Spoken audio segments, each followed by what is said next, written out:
तो अभी मैंने बताया आपको कि फ्रांस में 1789 में नेशनल असेंबली की एस्टैब्लिशमेंट हुआ और मोनार्की राजतंत्र शासन प्रणाली का अंत हुआ था। ये फ्रांस के लिए तो लोकतांत्रिक सरकार, सॉवरन संप्रभुतावान सरकार की स्थापना जो लोगों के हाथों में चला गया था, ह्यूमन राइट्स दिया गया था।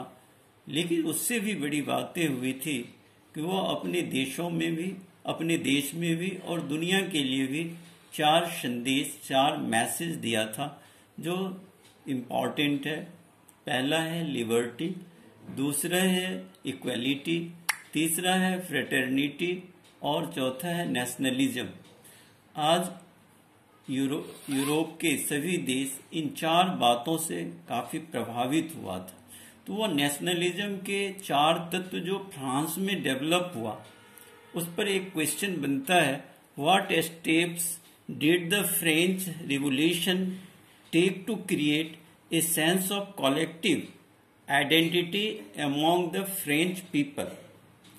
अब फ्रेंच के लोगों में वह एक सामूहिक पहचान बनाने के लिए, यानी राष्ट्रवाद की भावना को डेवलप करने के लिए कौन से तत्वों को डेवलप किया, ये क्वेश्चन है।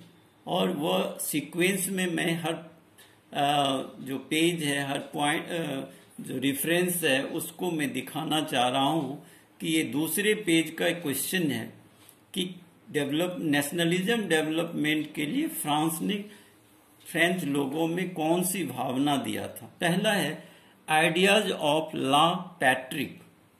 फ्रांसीसी लोगों को इन शब्दों ला पैट्रिक द फादरलैंड एंड ली सिटोयन द सिटीजन शब्द का प्रयोग फ्रेंच में किया गया था कि हम सभी फ्रांस के नागरिक अपने पैतृक भूमि और हम सभी नागरिक हैं, पॉपुलराइज द नेशन, अपने राष्ट्र को डेवलप या लोकप्रिय बनाने में इन शब्दों का प्रयोग हम करें। दूसरा दिया था न्यू फ्रेंच ट्रिकलर फ्लैग्स, 3 रंगों वाली फ्रांस की फ्लैग जो संपूर्ण नागरिकों के लिए श्रद्धा का और आत्मविश्वास के लिए जोड़ने का काम किया था। तीसरा था पोएट्स कंपोज न्यू ह्यूम्स, और देश के जो कवि थे, पोएट्स थे, वह ह्यूम्स ऐसे कविताओं की रचना किया जो लोगों में एकजुटता, सामूहिक भावना, पहचान बनाने की कोशिश किया। इट वाज थ्रू ये ह्यूम्स की रचना हुआ था, उसके ऐतिहासिक जो फोक सॉन्ग्स थे, फोक पोएट्री था एंड फोक डांस था, उससे लिया गया था। That the true spirit of the nation, उसी से देश, उसी में, इसी folk dance, folk song, folk poetry में फ्रांस के देश की आत्मा निहित होता था। A uniform system of weights, और पूरे देश के लिए मापने का एक ही यूनिफॉर्म सिस्टम डेवलप किया गया। मेजर वाज एडॉप्टेड, और भूमि मापन या वस्तु मापन का भी एक ही सिस्टम डेवलप हुआ था। तो समानता लाने के लिए रीजनल डिलेक्ट्स को, बोलियों को, जो क्षेत्रीय बोली था, वर डिस्करेज्ड, उसको हतोत्साहित किया गया, उसको समाप्त किया गया।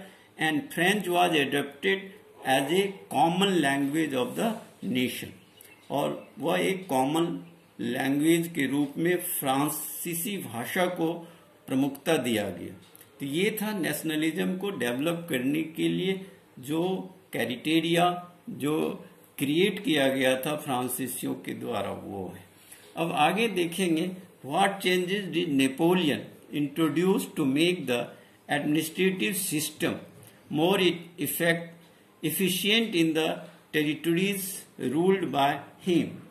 यहाँ है कि 1804 में फ्रांस में एक तानाशाह का शासन हो गया जिसका नाम था नेपोलियन बोनापार्ट। इसने अपने देश के अतिरिक्त अपने पड़ोसी देशों पर भी अधिकार स्थापित कर लिया था और वहाँ एक समान कानून, एक समान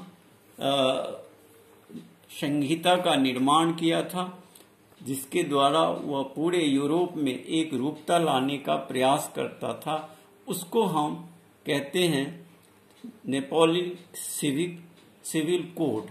तो अगर दोनों क्वेश्चन पूछे कि अपने टेरिटरीज में नेपोलियन ने एडमिनिस्ट्रेशन का कौन सी समरूपता स्थापित किया या नेपोलियन का सिविल कोड क्या है, तो आपको ये आंसर समझना होगा। आप देखो कि वह क्या क्या परिवर्तन किया। डिस्क्राइब हो सकता है, describe the Napoleonic civil code. तो आप इसमें लिखेंगे privileges based on birth were removed. Napoleon के पहले सामंतों को, फ्यूडल को जन्म के आधार पर बहुत सारी सुविधाएं दी जाती थी। प्रिविलेजेस का अर्थ होता है सुविधाएं, यानी जमीन देना मुफ्त में और जमीन से लगान वसूल करने का अधिकार दिया जाता था। अब ये नेपोलियन ने इसको समाप्त कर दिया। Privileges based on birth were removed.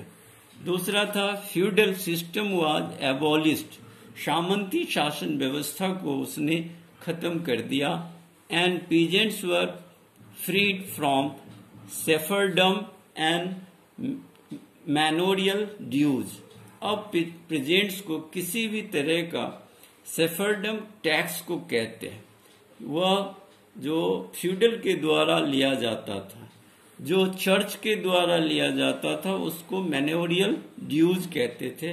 अब किसानों को ना तो सामंत को लगान देना था, टैक्स देना था, ना ही किसी चर्च को टैक्स देना था। ये सारी टैक्सेस को उसने खत्म कर दिया। इन टाउन, शहरों में गिल्ड रेस्ट्रिक्शंस वर रिमूव्ड। पहले शहरों में व्यापारियों के समूह गिल्ड हुआ करते थे। वह पसंद करता था कि कौन से व्यापारी शहर में रह सकता है, व्यापार कर सकता है, कौन नहीं रह सकता है। अब इस रेस्ट्रिक्शन को, प्रतिबंध को भी उसने समाप्त कर दिया। फोर्थ उसने किया था transport and communication system were improved. और वह अच्छे यातायात के और संचार के साधनों का डेवलपमेंट किया, उसमें सुधार किया। फिफ्थ है स्टैंडर्डाइज्ड वेट्स, और मापने के अपने देश और अपने टेरिटरीज